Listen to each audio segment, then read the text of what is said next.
Alors l'une des grandes particularités de cette maison, c'est cette grande baie vitrée. Elle fait à peu près 10 mètres de long. C'est une technologie suisse. Elle est vraiment intéressante parce qu'il n'y a pas de grand cadre périphérique.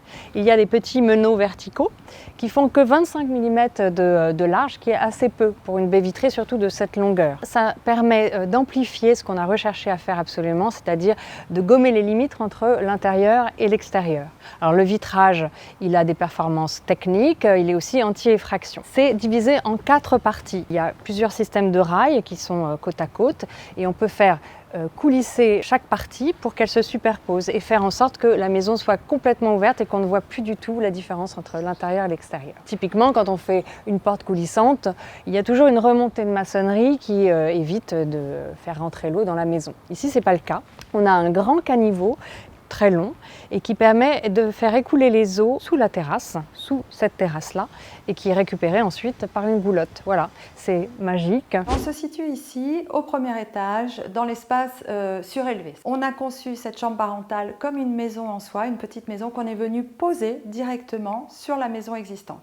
On a ici donc la chambre avec le dressing pour madame et monsieur derrière, et là, leur salle de bain. Alors cette maison que l'on est venu poser sur la maison existante, on lui a dessiné cette immense façade vitrée et on lui a donné la forme, vous savez, des maisons que dessinent les enfants. Ce genre de dessin, bien sûr, ne se trouve pas dans le commerce, donc il nous faut donc des fenêtres sur mesure. On a également fait poser des vitrages à performance thermique pour le chaud, le froid, et bien sûr anti-effraction. Ce que l'on voit, c'est que grâce à cette grande verrière, on a beaucoup de lumière qui rentre dans la chambre des parents. Également, à contrario, quand on est dans son lit ou dans la chambre tout simplement, on a vraiment la vue qui se projette très loin au-dessus du jardin, voire même au-dessus du toit des voisins. Donc voilà, on a une très belle vue depuis cette chambre. Mais une chambre, c'est quand même accessoirement fait pour dormir, donc occultation de la lumière obligatoire. Ici, nous avons fait installé et fait fabriquer par notre serrurier un rail complètement sur mesure dans lequel on a glissé des stores à latte verticale. Ces stores sont noirs et occultants pour empêcher la lumière d'entrer.